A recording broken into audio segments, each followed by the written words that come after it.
காக்காவின் கத்திரிக்காய் வீடு. ரொம்பவே சோகத்தோட கத்திரிக்காய் தோட்டத்தை அந்த நின்னு நல்லபடியா பழுத்திருந்த கத்திரிக்காய்களை பார்க்கும் புருஷன் ஆகாஷ் காக்கா. மனைவி மாலை குருவி சொல்ற பேச்ச கேட்காம நான் இந்த வாட்டி தோட்டத்துல கத்திரிக்காவை விதைச்சேன். கடவுள் புண்ணியத்துல நல்லபடியா விதைச்சல் கொடுத்தது. ஆனா என்ன பண்றது, மார்க்கெட்ல ரேட் இல்லாம அவங்களோட தோட்டத்தை கத்திரிக்காவை அவங்களே சமைச்சு சாப்பிட்ற வேண்டிய நிலைமை வந்துருச்சு. இப்ப நான் என்னோட மனைவிக்கு என்னத்த சொல்லுவேன், என்னோட மூஞ்சி எப்படி காமிப்பேன் அப்படி நினைச்சு அந்த காக்கா உட்காந்துட்டு இருக்கும் போது புருஷன் காக்கா ஆண்ட மனைவி மாலை குருவி வந்திருக்கும். அது மட்டும் இல்லாம கலாய்க்கிற மாதிரி, ஏங்க என்ன அப்படி பார்த்தது போதும், துன்றதுக்கு சோறு கொண்டு வந்திருக்கேன், வாங்க சாப்பிடலாம். எனக்கு சுத்தமா பசிக்கல மாலினி, நான் தான் உனக்கு சோறு கொண்டு வர சொல்லி எந்த ஒரு தகவலும் தரலையா, அப்புறம் நீ ஏன் இங்க கொண்டு வந்த? நீங்க காலையிலேயே இங்க எதுக்காகவோ வேலை பார்க்க வந்திருக்கீங்கல்ல, அதான் ரொம்பவே கஷ்டப்பட்டிருப்பீங்க போல, அதனால தான் சாப்பிட்றதுக்கு சோறு கொண்டு வந்தேன். நீங்க பார்த்த பெரிய வேலையை போதும், முதல்ல வந்து சாப்பிடுயா. அந்த விதமா சொன்னதுக்கு அந்த புருஷன் ஆகாஷ் காக்காக்கு பயங்கரமா கோவம் வரும். நீ ஒன்றும் அந்த அளவுக்கு எனக்கு கிண்டல் அடிக்க தேவையில்லை மாலினி, பசிச்சா நானே வீட்டுக்கு வந்து சாப்பிட்றேன். நீ கொண்டு வந்த சாப்பாட்டை நீயே இங்கேருந்து கொண்டு போ முதல்ல. இந்த தேவையில்லாத கோவத்துக்கெல்லாம் ஒன்றும் குறைச்சல் இல்லை. நான் படித்து சொன்னேன் இந்த வாட்டி கத்திரிக்காவை போடாதீங்கன்னு, அதை மீறியும் நீங்கள் போட்டீங்க. இதெல்லாம் எப்படி விற்பீங்கன்னு நானும் பார்க்குறேன். அப்படி அவங்க ரெண்டு பேரும் கோவமா பேசிட்டு இருக்கும்போது அவங்களாண்ட ராதாபுரா பறந்து வந்தது. அந்த ராதாபுரா ஆகாஷ் காக்காவுக்கு அக்காவா. ஏண்டி மாலினி, அவனுக்கு சாப்பாடு வைக்க வந்தியா இல்லை அதை காட்டிட்டு திரும்பி அந்த சோறை கொண்டு போக வந்தியா சொல்லு. இப்போ நான் சம்பாத்தியம் இல்லாத புருஷன் இல்லைக்கா, அதனால தான் கொண்டு வந்த சோறை எனக்கு காட்டி ரொம்பவே கோவத்தோட திரும்பி அந்த சோறை கொண்டு போயிட்டு இருக்கா என்னுடைய மனைவி. ஏண்டா தம்பி, அவ கோவப்படுறான்னு பார்க்காத, அவளோட சைடும் நியாயம் இருக்கு, அவளையும் நீ கொஞ்சம் யோசிக்கணும்ல. ஆமா, ஏதாச்சும் காய்கறியை விதைச்சல் பண்ண பிளான் பண்ணீங்கன்னா 2 பேரும் கலந்து பேசி பண்ணுவீங்களே, இந்த வாட்டி பண்ணலையா? அடா 2 பேரும் கலந்து பேசிக்கிட்டோம்க்கா. சோளத்தை பயிரிட சொல்லி மாலினி சொன்னான். ஆனா இது வேற வெயில் காலம்ல, சோளத்தை அறுவடை செய்யணும்னா ரொம்ப அளவுக்கு தண்ணி வேணும். ஆனா அந்த அளவுக்கு நம்மளுடைய கிணறுல தண்ணியே இல்லை, அதனால தான் கத்திரிக்காய் விதைக்கலான்னு சொன்னேன். இப்போ வேற மார்க்கெட்ல கத்திரிக்காய் ரேட்டு ரொம்பவே கம்மியா இருக்கு, அதை வேணான்னு சொல்லி நான் சொன்னேன் நீ. ஆனா என்னுடைய பேச்சு சுத்தமா கேட்டாதானே. புருஷன்னு ரொம்பவே திமிர்ல ஆடினாரு. இப்ப பாருங்க என்ன நடந்துச்சுன்னு. அதுக்குதான் அடிக்கடிக்கு மனைவியோட பேச்சை கேட்கணும்னு சொல்றது. கொஞ்சமாச்சும் யோசிச்சிருக்கணும். அந்த விதமா சொல்லிட்டு கொண்டு வந்த உணவு சாப்பாடை எடுத்துக்கிட்டு திரும்பி கிளம்பி போயிடும். பாத்தீங்களா அக்கா, அவளுக்கு எந்த அளவுக்கு திமிர் ஏறிடுச்சுன்னு. நீயும் நானும் இங்க இருக்கும் போதே உணவு டப்பாவை எடுத்துக்கிட்டு திரும்பி இங்க இருந்து கிளம்பி போயிடுச்சு. ஏது எப்படியாச்சும் பண்ணி இந்த கத்திரிக்காய் தோட்டத்தை வித்துரு தம்பி, அப்பதான் அவளுடைய கஷ்டம் புரியும், உன்னோட அருமை புரிஞ்சு திரும்பி உன்னாண்ட வருவா. என்னால இது மட்டும்தான் சொல்ல முடியும், அதுக்கு மேல உன்னுடைய புருஷன் பொண்டாட்டி நடுவில் என்னால எதுவும் சொல்ல முடியாது. அப்படி தம்பிக்கு சொல்லிட்டு அந்த ராதாபுரா அங்க இருந்து கிளம்பி போயிடும். அப்ப அந்த ஆகாஷ் காக்கா எப்படி இந்த கத்திரிக்காய் தோட்டத்தை விற்கணும்னு ரொம்பவே யோசிக்க ஆரம்பிக்கும். கொஞ்ச நேரம் கழிஞ்சதுக்கு அப்புறம் இனி வேற என்ன பண்றதுக்கு இருக்கு, கூடையில கத்திரிக்காவை நிரப்பி வீதி முழுக்க சுத்துறேன், பார்த்தவன்ல கத்திரிக்காய் வாங்க சொல்லி கெஞ்சி கேட்குறேன். அப்படி உடனடியாக யோசிச்சு எந்த ஒரு தாமதம் பண்ணாம ஒரு கூடையில கத்திரிக்காவை நிரப்பி அங்க இருந்து பறந்து போயிட்டு இருக்கும். கத்திரிக்காய்மா, ஃப்ரெஷ்ஷான கத்திரிக்காய், ஃப்ரெஷ்ஷான கத்திரிக்காய், வாங்கம்மா வாங்க, சீக்கிரமா வாங்க, ஃப்ரெஷ்ஷான கத்திரிக்காய் இப்பதான் தோட்டத்துல இருந்து பறிச்சிட்டு வந்தது, ரொம்பவே கம்மியான விலையில. அப்படி கத்திக்கிட்டு முன்னோக்கி போயிட்டு இருக்கும்போது வழியில மீனா குழி தென்படும். ஏண்டி மீனா, கத்திரிக்காய் வாங்கிக்கடி, ஃப்ரெஷ்ஷான கத்திரிக்காய் இப்பதான் தோட்டத்துல இருந்து பறிச்சிட்டு வரேன். உங்ககிட்டயே வச்சுக்கோடா, நாங்கெல்லாம் கத்திரிக்காய் சாப்பிட்றது எப்பயோ நிறுத்திட்டோம். ஏண்டி அப்படியெல்லாம் சொல்லாதடி, தயவு செஞ்சு 1 கிலோ கத்திரிக்காய் மட்டும் வாங்கிக்கோ. நீ எந்த அளவுக்கு ரேட்டு சொல்றியோ அதையே நான் வாங்கிக்கிறேம்மா. என்னடா இந்த அளவுக்கு என்னாண்ட கத்திரிக்காய் விற்கிறேன்னா உன்னுடைய மனைவி அவங்க அம்மா வீட்டுக்கு போயிடுச்சா? இந்த கூடையில் இருக்கிற கத்திரிக்காய் எல்லாத்தையும் வித்தாதான் திரும்பி வருவேன்னு சொன்னால என்ன? ஒருவேளை மனைவி அவங்க அம்மா வீட்டுக்கு போச்சுன்னா நான் இந்த அளவுக்கு சந்தோஷமா இருப்பேன், தவிர ஏன் இப்படி கத்திரிக்காவை விற்பேன்? ஒருவேளை அப்படி அவ கத்திரிக்காய் விட்டாதான் வீட்டுக்கு வருவான்னா நான் கத்திரிக்காய் விற்கவே மாட்டேன்ல சுத்தமா. இந்த விஷயத்தை எல்லாத்தையும் என்கிட்ட இல்ல, அந்த மரத்து மேல நின்று நம்மளை கவனிச்சிட்டு இருக்கிற உன்னோட மனைவி மாலை குருவியாண்ட சொல்லுடா. அந்த விதமா சொல்லிட்டு சிரிச்சுக்கிட்டே போயிடும் அந்த மீனா கிளி. இன்னொரு பக்கம் அந்த ஆகாஷ் காக்கா ஒரு மரத்தின் கிளை மேல கோவமா பார்த்துட்டு இருக்கிற தன்னோட மனைவிய பார்ப்பான். தன்னுடைய மனைவி கோவ பார்வையும் மற்ற எரிச்சலற்ற செயல்களையும் பார்த்து தன்னுடைய மனசுக்குள்ள அந்த காக்கா அட கிழிஞ்சது போ, அவளுடைய பேச்சை மீறி இந்த கத்திரிக்காய் தோட்டத்தை வச்சதுக்கே ரொம்பவே சீனு போட்டா. இப்ப இந்த மீனா கிளியாண்டா நான் பேசின பேச்செல்லாம் கேட்டிருப்பாளோ? அப்படி கேட்டிருந்தா எனக்கு சங்கு தாண்டி. அப்படி நினைச்சுக்கிட்ட பயத்துல அந்த மாலி குருவியாண்ட வந்தது. அப்ப அந்த மாலி குருவி ரொம்பவே கோவத்தோட பார்த்து, அட திருட்டு நாயே, நான் என்னுடைய அம்மா வீட்டுக்கு போகணும்னு உனக்கு அவ்வளோ ஆசையா இருக்கா? அட அப்படியெல்லாம் ஒன்றும் கிடையாதுடி. அந்த அவகிட்ட சும்மா ஜாலிக்கு சொன்ன, அதெல்லாம் நீ கண்டுக்காத தயவு செஞ்சு. அப்படி அந்த ஆகாஷ் காக்கா ரொம்பவே கெஞ்சி சொன்னாலும் அதை கேட்காம அந்த மாலுக்குருவி அந்த ஆகாஷ் காக்கா எட்டி உதைச்சு அங்கிருந்து கிளம்பி போயிடும். அந்த விதமா ரொம்ப நாட்கள் கழியும். ஒரு நாள் அந்த கத்திரிக்காய் தோட்டத்தாண்ட அழுதுட்டு இருக்கிற அந்த ஆகாஷ் காக்காவை பார்த்து மாயா சக்திகள் நிறைஞ்ச கொக்கு சுவாமி அதை நோக்கி வரும். கவலைப்படாத ஆகாஷ், நான் சொல்ற மாதிரி பண்ணு, எல்லாம் நல்லதே நடக்கும். என்ன பண்ண சொல்றீங்க கொக்கு சுவாமியே? இங்க இருக்கிற எல்லா கத்திரிக்காய்களையும் வச்சு ஒரு வீடு கட்டுப்பா. இந்த வீடு உன்னுடைய குடும்பத்தை மற்றும் உன்னுடைய நண்பர்களை காப்பாத்தும். அந்த விதமா சொல்லிட்டு அங்கிருந்து கிளம்பி போயிடும். இந்த கொக்கு சாமியா சொன்னார்னா இந்த காட்டுக்கு கண்டிப்பா ஏதோ ஆபத்து வரப்போகுதுன்னு அர்த்தம். கண்டிப்பா ஒரு வீட்டை கட்டிடணும். அப்போ உடனடியாக அந்த ஆகாஷ் காக்கா கத்திரிக்காய் வீட்டை கட்டும். அதுக்குள்ள மனைவி மாலிக்குருவி தன்னுடைய பசங்களை அழிச்சுக்கிட்டு தன்னுடைய புருஷனோட தோட்டத்துக்கு வரும். மற்றும் ரொம்பவே பயத்தோட பதட்டப்பட்டுக்கிட்டு, என்னங்க, காட்டில் பயங்கரமான புயல் உண்டாச்சு. அது காட்டையே சின்ன பின்னம் இல்லாமல் பண்ணுது. நம்ம உடனடியாக இங்கேருந்து கிளம்பி போகலாம். எங்கேயும் போக தேவையில்லை மாலினி, இந்த கத்திரிக்காய் வீட்டுக்குள்ளே போகலாம். எல்லாமே நல்லது தான் நடக்கும். அப்படி சொல்லிட்டு தன்னுடைய மனைவியா அந்த கத்திரிக்காய் வீட்டுக்குள்ள அழைச்சிட்டு போகும். அதே நேரத்துல ரொம்பவே பயந்து போன நிலைமையில புறா, கொக்கு, கிளி அந்த கத்திரிக்காய் வீட்டுக்குள்ள போவாங்க. அப்ப அந்த பயங்கரமான புயல் அந்த கத்திரிக்காய் வீட்டை தாண்டி போகும். ஆனா அந்த கத்திரிக்காய் வீட்டுக்கு எதுவும் ஆகாது. தங்களை எல்லாரையும் காப்பாத்தினதுக்காக எல்லாரும் ஆகாஷ் காக்காவை பாராட்டுவாங்க. தீனி பண்டாரங்களான தாய் மற்றும் மகள். தீனி பண்டாரங்கள் என்ற பட்ட பெயர் வாங்கின ராதா மற்றும் மீனா தங்களுடைய வீட்டுக்கு வெளியில நின்னு தங்களுடைய பசிய பத்தி பேசிட்டு இருந்தாங்க. வீட்டில் உங்களை சமைக்க சொன்னா நீங்க சமைக்கவே இல்லை. இப்போ எனக்கு பயங்கரமா பசிக்குது மம்மி. கொஞ்சம் பொறுத்து கூட செல்லும். இன்னும் கொஞ்ச நேரத்துல நமக்கு மாலதி காக்கா கிட்ட இருந்து அவளுடைய வீட்டுக்கு உணவு சாப்பிட வர சொல்லி ஒரு செய்தி வரும். அப்போ நம்ம 2 பேரும் போய் அங்க தேவையான அளவுக்கு எல்லாமே சாப்பிட்டு முடிக்கலாம். இதே விஷயத்த நான் காலையில எஞ்சதுல இருந்து சொல்றேன் மம்மி. நீ அந்த மாலதி ஆண்டி இன்னும் நம்ம வீட்டுக்கு வரவே இல்லை. மற்றும் அவங்க வீட்டுல சாப்பிட நம்மள கூப்பிடவே இல்லை. ஆனா எனக்கு மட்டும் பயங்கரமா பசிக்குது மம்மி. இன்னும் ஒரு 10 நிமிஷம் நம்ம பொறுத்திருந்து பார்க்கலாம்டா. அதுக்கப்புறம் அவ கூப்பிடலன்னா நம்மளே அவளுடைய வீட்டுக்கு போகலாம். அந்த விதமா அந்த மகள் மீனாக்கு புரிய வச்சது அந்த தாய் குருவியான ராதா. சரியா அதே நேரத்துல காக்கா மாலதி ரொம்பவே சந்தோஷத்தோட ராதா குருவியோட வீட்டை நோக்கி பறந்து போயிட்டு இருக்கும்போது வழியில கீர்த்தி கிளிய சந்திக்கும். அட எங்கடி அவ்வளோ வேகமா போயிட்டு இருக்கு? அட இன்னும் வேற எங்க, நம்மளுடைய ராதா குருவியாண்டா தான் நான் போயிட்டு இருக்கேன். என்னுடைய மகள் ஃபங்க்ஷன் நடத்திட்டு இருக்கேன்ல, அவளை வர சொல்லி கூப்பிட போயிட்டு இருக்கேன். அட உனக்கு என்ன மூளைகளை குழம்பிடுச்சா? அட என்ன ஆச்சுடி, ஒரே வார்த்தையில திடீர்னு புசுக்கு அசிங்கப்படுத்திட்டேன். உன்னுடைய மகளுக்கு நடத்த போற ஃபங்க்ஷன் நினைச்சு சந்தோஷத்துல அந்த தாய் மற்றும் மகள் சரியான தீனி பண்டாரங்கள்னு நீ மறந்து போயிட்டேன்னு நினைக்கிறேன். அந்த விதமா அந்த கீர்த்தி கிளி சொன்ன உடனே அந்த காக்கா மாலத்திக்கு அந்த தாய் மற்றும் மகளோட தீனி பண்டாரத்தை பத்தி ஞாபகம் வந்தது. அப்ப திடீர்னு அந்த காக்காக்கு பயம் வந்துருச்சு. ஐயா கடவுளே, நீ என்ன வழியில சந்திச்சதுனால நல்லாதான் போச்சு. நான் மறந்து போய் அந்த 2 பேரையும் கூப்பிட்டு இருந்தா என்னுடைய மகள் ஃபங்க்ஷன் அன்னைக்கு பெரிய தப்பு பண்ணிருப்பேனா? அதான் இப்போ தெரிஞ்சிருச்சு இல்ல, அந்த தீனி பண்டாரங்களான தாய் மற்றும் மகளாண்ட போக தேவையில்லை. நீ வீட்டுக்கு கிளம்பு, வா போலாம். மற்றும் உன்னுடைய மகளாண்டே இரு நீ. அந்த விதமா புரிய வச்சு அங்கிருந்து அந்த காக்கா மாலத்தியை அழைச்சிக்கிட்டு அந்த கீர்த்தி கிளி புறப்பட்டது.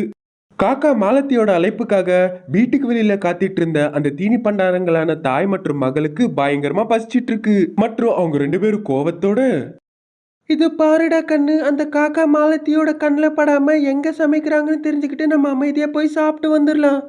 இந்த ஒரு வார்த்தைக்காக தான் நான் அவ்வளோ நேரமா காத்திருக்கேன் அம்மா. அப்படி சொன்ன உடனே அந்த தாய் மற்றும் மகள் குருவிகள் ரொம்பவே சந்தோஷத்தோட தங்களுடைய வீட்டுல இருந்து கிளம்பி காக்கா மாலத்தியோட வீட்டு பின்னாடி சமைச்சிட்டு இருக்கிற ஏரியாவுக்கு கிளம்பி வருவாங்க. அந்த சமையல் ஏரியால நின்னுட்டு இருந்த வேலைக்காரி பத்மா கொக்கு அங்க இருக்கிற எல்லா பொருட்களையும் அடுக்கி வைப்பா. அந்த இடத்துக்கு பறந்து வந்திருந்த அந்த தாய் மற்றும் மகள் குருவிகளுக்கு 2 பெரிய டபரா செட்டுகள் தென்படும். அது பார்த்த உடனே சந்தோஷப்படுவாங்க. மம்மி, அங்க இருக்கிற டபரா அண்டா செட்களை பாத்தியா? ஒரு இதுல சாதம், இன்னொரு இதுல சிக்கன் கறி, இன்னொரு இதுல மட்டன் கறி இருக்கு போல மம்மி. அப்படி சொன்ன உடனே ராதா குருவி வாயிலிருந்து எச்ச ஊறிக்கிட்டே இருக்கும். அதே சமயத்துல வேலைக்காரியான கொக்கு அவங்களாண்ட நடந்து வந்தது. சொல்லுங்க மேடம், என்ன வேணும்? யார் நீங்க? எதுக்காக இங்க வந்திருக்கீங்க சொல்லுங்க. இத பாருமா, சமையல் எல்லாம் பண்ணி முடிச்சாச்சு தானே? பண்ணி முடிச்சிட்டா மேடம். ஆமா, நீங்க யாருன்னு சொல்லவே இல்லை. நான் இந்த ஃபங்க்ஷனுக்கு வந்த ஒரு பெரிய கெஸ்ட்டு. இவன் என்னுடைய மக.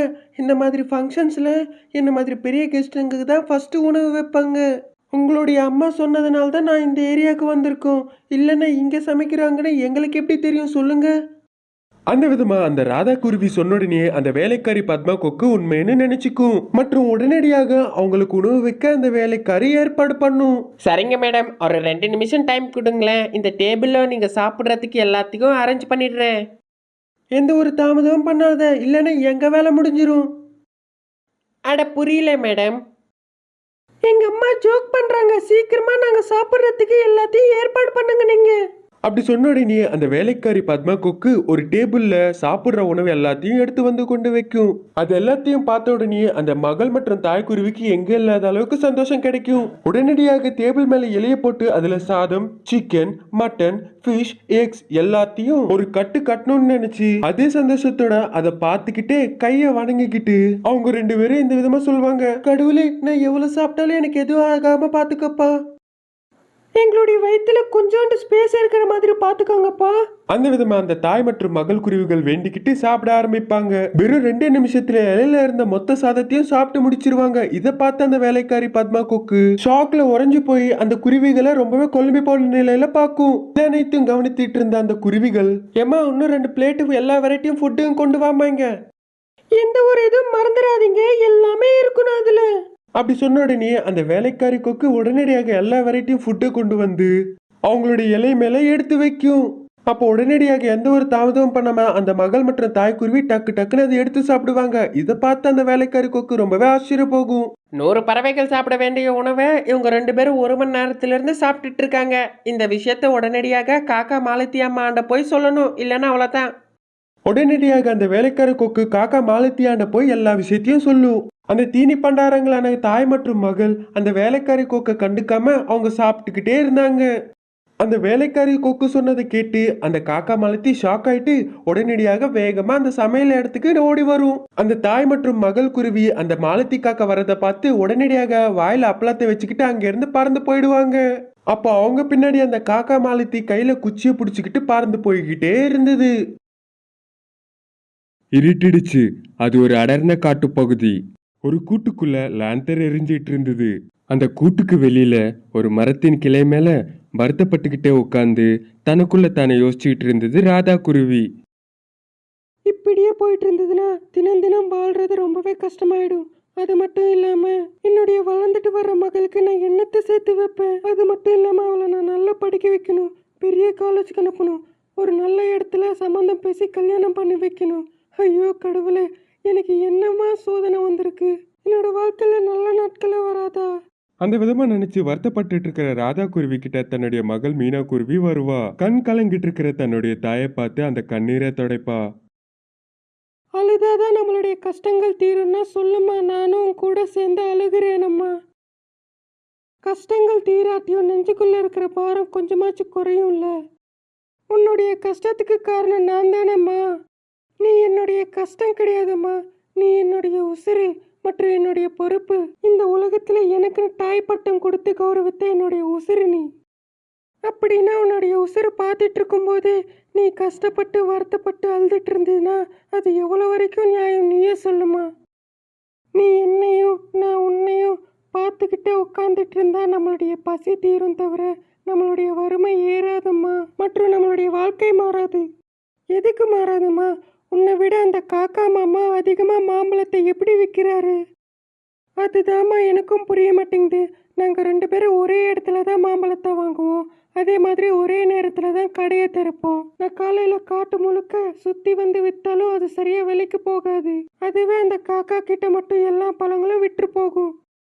அது ஒன்றும் இல்லைம்மா, அந்த காக்கா மாமா எல்லார்கிட்டையும் பொய்யான கதைகள் சொல்லுவார்.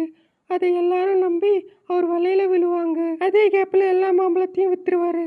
ஆனால் நீ சொல்கிற உண்மையை யாரும் கண்டுக்க கூட மாட்டாங்க, மதிக்கவும் மாட்டாங்க. அதனால தான் உங்ககிட்ட யாரும் பழம் வாங்க மாட்டாங்க.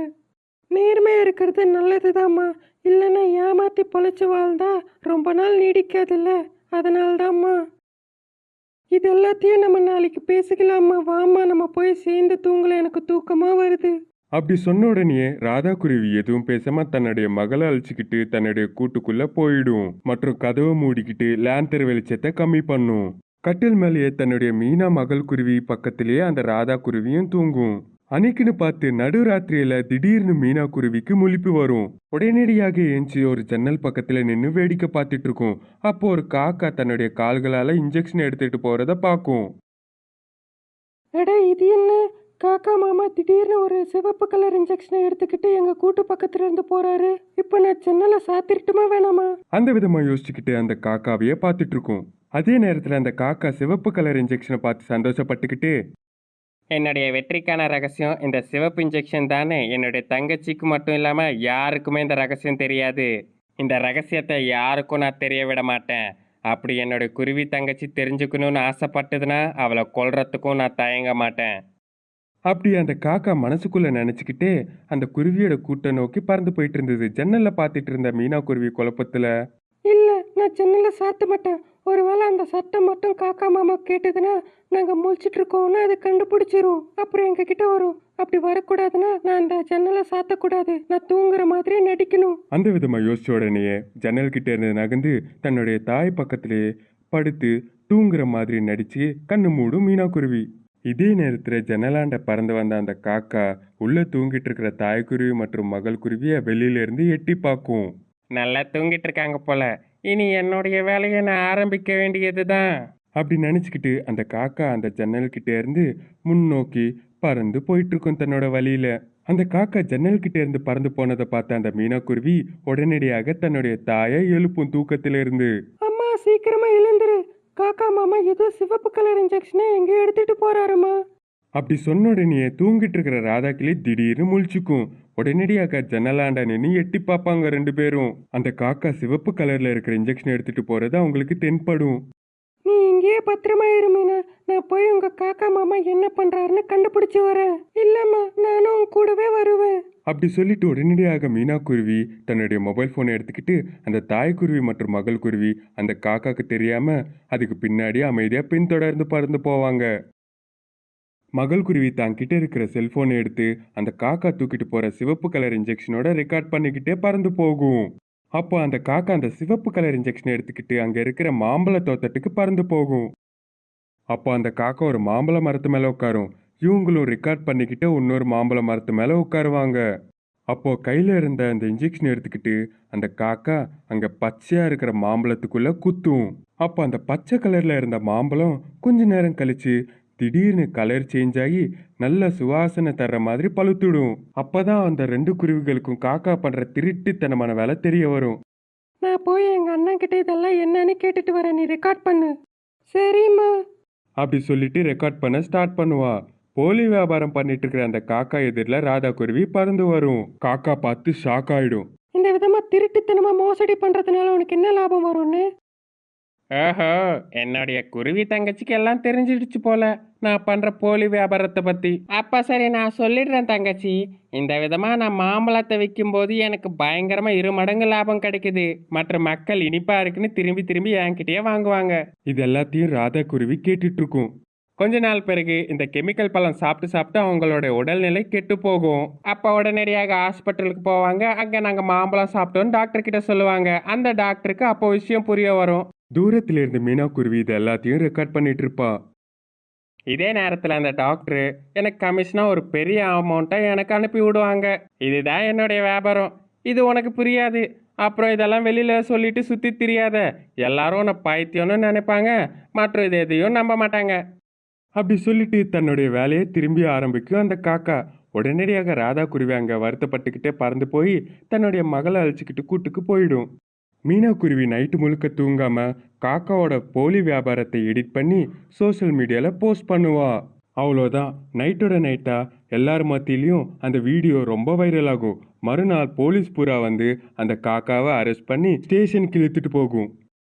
அப்ப அந்த காக்கா பயங்கர கோவத்தோட ராதா குருவியை பார்த்துக்கிட்டே, திரும்பி வருவேன். நான் திரும்பி வந்து உங்க எல்லாரையும் அழிச்சு என்னுடைய பகையை தீர்த்துப்பேன் அப்படி சொல்லிட்டு போயிடும். இனி அப்பத்திலிருந்து ராதா குருவி பண்ற நேர்மையான மாம்பழ வியாபாரம் அவங்களுக்கு பெரிய லாபத்தை கொடுக்கும் மற்றும் அவங்களுடைய வாழ்க்கையை சந்தோஷமா வாழ ஆரம்பிப்பாங்க. அது வெயில் கால நாட்கள். அந்த காட்டுக்குள்ள இருக்கிற எல்லா நதிகளும் மற்றும் ஆறுகளும் வறண்டு போயிட்டு இருக்கு. அந்த காடே அழிஞ்சு போற நிலைமையில இருக்கு. அந்த இடத்துல ஒரு மரத்து மேல மீனு குருவி மற்றும் டீட்டு கிளி அந்த 2 நண்பர்கள் அவங்களோட பசங்களோட ஒரே கூட்டுல வாழ்ந்துட்டு வராங்க. அப்போ மீனு குருவி டீட்டு கிளி கிட்ட இப்படி சொல்லும், இந்த காடு வறண்டு போயிட்டே இருக்கு. நமக்கு உணவு கிடைக்கிறது ரொம்ப கஷ்டமாச்சு. இந்த காட்டுக்குள்ள நம்ம உணவு சாப்பிட்டு 3 நாள் ஆகுது. அப்போ டீட்டு கிளி மீனு குருவியோட இப்படி சொல்லும், ஆமா தங்கச்சி, எனக்கும் பயங்கரமா பசிக்குது. தண்ணி குடிச்சாச்சு பசிய தீர்த்துக்கலான்னு பார்த்தா காட்டுக்குள்ள இருக்கிற எல்லா ஆறுகளும் நதிகளும் வறண்டு போயிட்டு இருக்கு. அப்போ மீனு குருவி இப்படி சொல்லும், ஆமா டீட்டு அண்ணா, காட்டுல இருக்கிற எல்லா மரங்களும் காஞ்சி போயிடுச்சு தண்ணி இல்லாத காரணத்தினால. நம்மளுடைய பசங்களை பத்தி யோசிச்சாலே எனக்கு பயமா இருக்கு. நாளைக்கு பசியால அவங்களோட உடல்நிலை பாதிக்கப்படும். மீனா குருவிக்கும் மற்றும் டீட்டு கிளிக்கும் ஒரு குட்டிகள் இருக்கு. இந்த மாதிரி மீனா குருவி அவங்களுடைய குழந்தைகள் பற்றி பேசும்போது டீட்டு குருவி இந்த மாதிரி சொல்லும், ஆமா தங்கச்சி, நீ சொல்றது உண்மைதான். இப்பெல்லாம் பசியால என்னோட உடல்நிலை ரொம்ப பாதிக்கப்பட்டிருக்கு. அதே மாதிரி நம்மளுடைய பசங்களை பத்தி யோசிச்சால எனக்கு இன்னும் பயமா இருக்கு. ஒருவேளை நமக்கு சாப்பாடு கிடைக்கலன்னா நம்ம எல்லாரும் இறந்து போயிடுவோம். அப்ப ஆகாயத்துல பறக்கிற கழுகுகள் நம்மள சாப்பிடும். அப்ப அந்த குருவி பதட்டத்துல சொல்லும், இல்ல இல்ல அண்ணா, நீ எல்லாம் அப்படி சொல்லாத.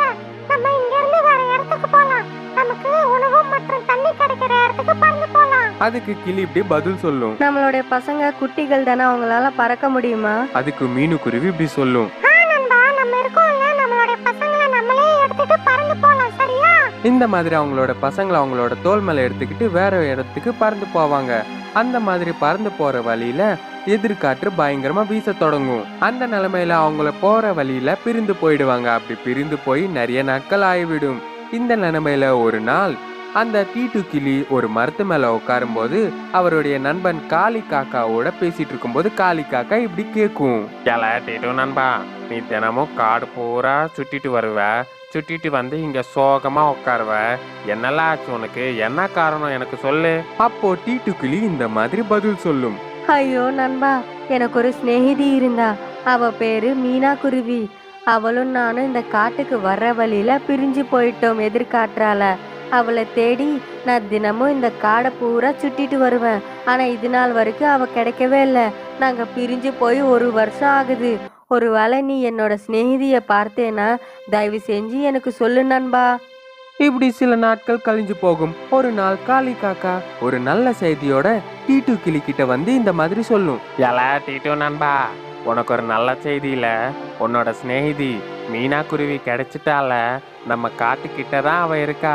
பா, சீக்கிரமா நம்ம பறந்து போலாம் பால. அதுக்கு டீட்டு இந்த மாதிரி சொல்லும், என்ன நண்பா சொல்ற? நீ என்னோட சிநேகிதி மீனா குருவிய பாத்தியா? வா நண்பா, சீக்கிரமா அவகிட்ட பறந்து போலாம். அப்ப அந்த டீட்டு கிளி மீனா குருவி கிட்ட பறந்து போய் அவளை பார்த்தோன்னே இந்த மாதிரி சொல்லும், என் சிநேகிதி மீனு குருவி, எப்படி இருக்க நீ? அன்னைக்கு என்ன ஆச்சு? எங்க போன? உன்னை நினைச்சு வருத்தப்பட்டேன். அப்போ மீனு இப்படி சொல்லும், அட என்ன சொல்றதண்ணா, அன்னைக்கு உன் கூட வர வழியில எதிர்காத்து அடிச்சுதா. அந்த எதிர்காத்தால நான் வழி தவறிட்டேன். நான் வேற ஒரு வழியில போயிட்டு இருந்தேன். அப்ப போற வழியில ஒரு மரத்துல இடிச்சேன். அந்த மரத்துல இடிச்சு அங்கேயே மயங்கி விழுந்துட்டேன். கொஞ்ச நேரம் கழிச்சு கண்ணு திறந்து பார்த்தா என்னோட பசங்களும் காணும், நீயும் காணும். அப்படியே சில நாட்கள் கழிஞ்சது. எனக்கு இன்னொரு குட்டி பிறந்தது. ஆனா ஆகாயத்துல இருக்கிற கழுகுகள் பசியால அந்த குட்டி கொண்டு சாப்பிட்டுச்சு. அப்போ டீட்டு கிளி இந்த மாதிரி சொல்லும், ஐயோ சிநேகிதி, உனக்கு ரொம்ப அநியாயம் நடந்திருக்கு. நீ ஒன்னும் கவலைப்படாத, என் கூட வந்துரு, நான் உன்னை பாத்துக்கிறேன். அப்ப அங்க இருந்து டீட்டு கிளி மற்றும் மீனா குருவி பறந்து டீட்டு கிளியோட கூட்டுக்கிட்ட போகும். அந்த கூட்டுக்குள்ள மீனா குருவியோட குட்டியை பார்த்து மீனா குருவி ரொம்ப சந்தோஷமா இருக்கும்போது டீட்டு கிளி இந்த மாதிரி சொல்லும், நான் உன்னை ரொம்ப தேடி பார்த்தேன், ஆனா நீ எங்கேயும் கிடைக்கல. அப்போ உன்னோட குட்டி கிடைச்சது. அங்க இருந்து உன்னோட குட்டியும் என்னோட குட்டியும் தூக்கிட்டு வந்தேன். ஆனா என்னோட குட்டி பசியால இறந்து போச்சு, என்னால காப்பாத்த முடியல. அந்த விஷயத்தை கேட்டு மீனா குருவி கொஞ்சம் கவலைப்படுவா. அந்த 2 நண்பர்களும் சந்தோஷமாக இருப்பாங்க, ஆனா கொஞ்சம் சோகமாவும் இருப்பாங்க. எதற்காகனா பசியோட காரணத்தினால அவங்களோட குட்டிகளை இழந்துட்டாங்க.